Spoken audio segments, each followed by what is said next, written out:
Hi everyone. सो आज मैं आपको लेमन लैंग्वेज में ये बताना चाहूँगा कि अ, दरअसल यूक्रेन के साथ में हुआ क्या है।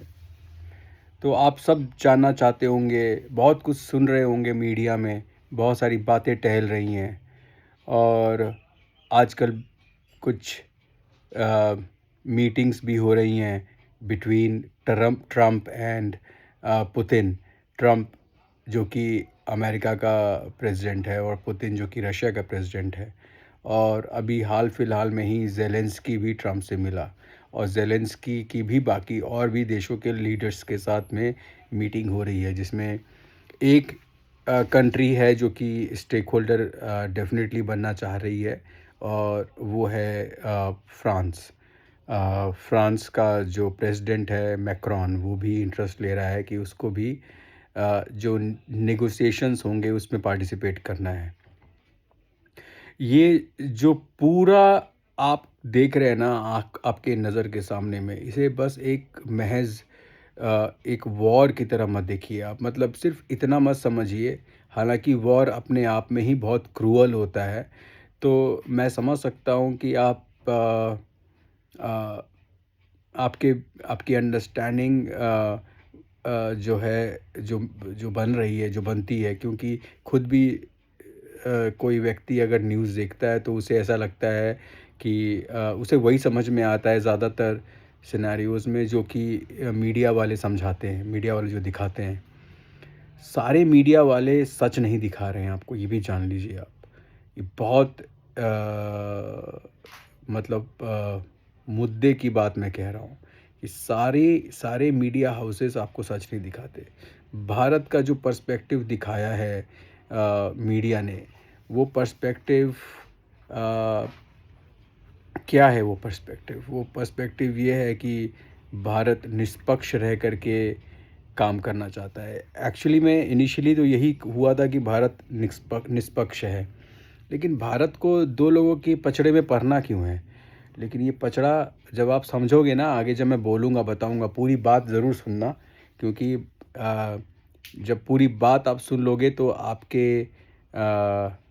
जो आपकी अंडरस्टैंडिंग है वो और ज़्यादा बेहतर हो जाएगी। आपको ज़्यादा क्लैरिटी मिल जाएगी इस चीज़ को लेकर के। और मेरा जो पर्सपेक्टिव है इस पूरे इंस्टेंस पे, वो पर्सपेक्टिव एक क्रिटिकल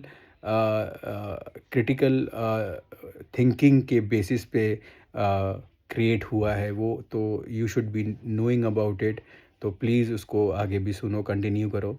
तो कहानी कुछ यूँ है कि अ, रशिया और यूक्रेन के बीच में कुछ मतभेद स्टार्ट होता है। वो मतभेद क्या है? वो मतभेद कुछ ऐसे शुरू होता है, ये कोई नया मतभेद नहीं है, पहली बात तो ये। और सीज़ फायर जैसी जो इंस्टेंसेस हैं जिसमें कहा जाता है कि एक कंट्री ने दूसरे कंट्री पे अटैक कर दिया, सीज़ फायर कर दिया, गोली, अ, बारूद, बम, ये सब गिराना चालू कर दिया और अपने प्लेन से अटैक करना चालू कर दिया। तो this is not something new, ये नया नहीं है। कब हुआ था? बहुत हिस्ट्री है इसकी। 2014 से भी पहले की है, लेकिन 2014 से ही चल रहा है ये किस्सा। तो इसमें अब रशिया चाहता क्या था? रशिया ये चाहता था कि किसी तरीके से यूक्रेन नेटो में शामिल ना हो। नेटो क्या है? North Atlantic Treaty Organization. तो इसमें फिर कितने कंट्रीज़ हैं? इसमें कुछ करीबन 32 कंट्रीज़ हैं। ज़्यादा भी हो सकते हैं, नंबर्स पे मत जाना, लेकिन इतनी सारी कंट्रीज़ हैं। तो नेटो में यूक्रेन के जाने के बाद क्या होता? तो नेटो की जितनी कंट्रीज़ हैं, जिसमें आपको फ्रांस भी है, कनाडा भी है, अमेरिका भी है, बहुत सारे और नेशंस हैं, यूरोप के बहुत सारे नेशंस हैं। तो उनका जो मिलिट्री सपोर्ट है और बाकी जो फाइनेंशियल एड है वो यूक्रेन को मिलने लगता। तो इससे रशिया को क्यों चिढ़ हुई? रशिया को चिढ़ इसलिए हुई इससे, क्योंकि रशिया कहता है कि मेरी सॉवरेनिटी को खतरा है, कि नेटो की जो फोर्सेस हैं वो यूक्रेन के बॉर्डर्स पे आ जाएंगे और यूक्रेन और रशिया का बॉर्डर एकदम टच करता है। यहाँ तक कि आप ये बात को भी जान लीजिए कि यूक्रेन कि बहुत सारे लोग जो हैं जिनके रिश्तेदार जो हैं वो रशिया में रहते हैं, और रशिया के भी बहुत सारे लोग हैं जिनके रिश्तेदार आपको यूक्रेन में रहते हैं। इट जस्ट लाइक कि कश्मीर के लोग जो हैं वो पाकिस्तान ऑक्युपाइड कश्मीर के लोगों के साथ उनका ब्लड का रिलेशन है, शादी ब्याह ये सब होता है, और कई सालों से, बहुत सदियों से चलता आ रहा है ये। इवन यूक्रेन भी जो है वो पार्ट कहीं ना कहीं यूएसएसआर का ही था, ग्रेट यूएसएसआर जिसे कहते हैं, सोवियत यूनियन, वहाँ का सोवियत संघ का पार्ट था वो। तो सोवियत संघ, नहीं नहीं नहीं नहीं, सॉरी, सोवियत संघ is your United Nations, USSR जो है उसका पार्ट यूक्रेन था। Now coming to this story, तो ऐसा क्या है जो यूक्रेन में जिसे रशिया चाहता है? रशिया को उसके संप्रभुता पे डर तो जो भी है कि नहीं है वो तो अलग विषय है, लेकिन ऐसा क्या है जो रशिया रोक रहा था यूक्रेन को कि भाई तू मत जा नेटो में? तो बेसिकली रशिया की जो नज़र थी वो थी यूक्रेन के मिनरल्स पे। अब आप सोच रहे होंगे मिनरल्स, ये क्या बात हो रही है? सही बात हो रही है। यूक्रेन के पास वर्ल्ड का कुछ 5% रेयर मिनरल्स का रिज़र्व है, जिसमें zinc, manganese, cobalt, iron, titanium, uranium, और सबसे important, guess what, lithium. Lithium के बहुत बड़े रिजर्व्स हैं उसके पास में। आई गेस बहुत सारे मिनरल्स में तो यूक्रेन यूरोप में सबसे टॉप पे है, सबसे ज़्यादा रिजर्व्स उसके पास में है। इवन लिथियम का जो रिज़र्व है वो यूक्रेन के पास जो है उसके ऊपर नज़र रशिया की भी है, अमेरिका की भी है। अब ये कर क्या रहे हैं मालूम है? दादागिरी कर रहे हैं, मतलब बेसिकली। तो एक हेवी वेट बॉक्सर रशिया तो था ही, दूसरा हेवी वेट यूएस है। अब आप जान के आपको बहुत हैरानी होगी कि यूक्रेन को इस मुकाम पे, तबाही के इस मंजर को पे लाने वाला है कौन?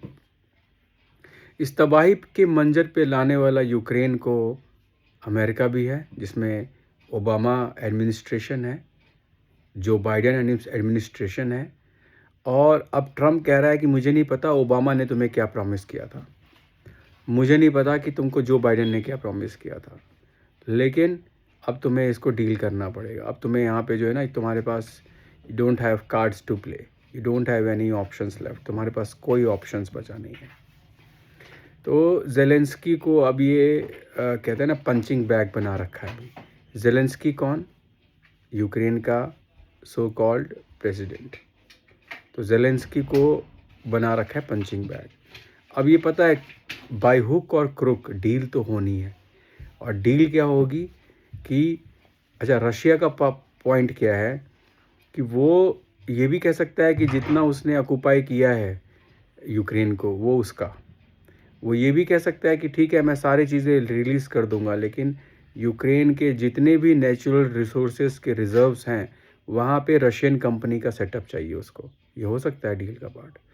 अब आप देखना आगे क्या क्या होता है ये। और अमेरिका भी इसमें एक पार्टी है जो कह रहा है कि मेरे 350 बिलियन डॉलर्स लगे हैं, अमेरिकन सिटीजन्स के का जो टैक्स पेयर्स का मनी है वो उन्होंने यूक्रेन को दे दिया, फाइनेंशियल एड, जैसे मिलिट्री का सारा इक्विपमेंट्स वगैरह जितने भी मशीनरी होती है वो सब उन्होंने प्रोवाइड करी है। तो अब वो चाहते हैं उसको, उस पैसे को वापस लाना। They basically want to get back the money, but how? So they are also aiming for the natural resources reserves of Ukraine, उसी को बेच करके कि वो अपना पैसा वापस लेंगे। फ्रांस भी कह रहा है कि उसने भी इसको यूक्रेन को सपोर्ट किया है, और भी कुछ कंट्रीज़ आ जाएंगी सामने जो कहेंगे कि हमने सपोर्ट किया है, वो जर्मनी है या कोई और हो सकती है। तो बेसिकली ये सब के सब जो है ना यूक्रेन के नेचुरल रिसोर्सेज के ऊपर नज़र गड़ा के रखे हुए थे। क्या हुआ यूक्रेनियन पीपल का? मारे गए बेचारे, बच्चे मारे गए, बूढ़े मारे गए, औरतों को मारा गया, बेघर कर दिया गया। क्यों? सिर्फ और सिर्फ एक रीज़न की वजह से, और वो रीज़न ये है कि एक स्ट्रॉन्ग लीडरशिप नहीं थी यूक्रेन के अंदर में। मिलिटरली वो लोग इतने स्ट्रॉन्ग नहीं थे। हमें ये भूलना नहीं चाहिए कि भारत के साथ भी ऐसा हो सकता है, क्योंकि ये जितने भी देश हैं, जितने भी ये लीडर्स हैं, they don't have a heart. उनके पास कोई सीना नहीं, कोई दिल नहीं। They are bloody money minded people. सिर्फ पैसा मैटर करता है। अरे ओ बच्चों लोगों, शोर मत मचाओ रे, don't shout, don't make noise. So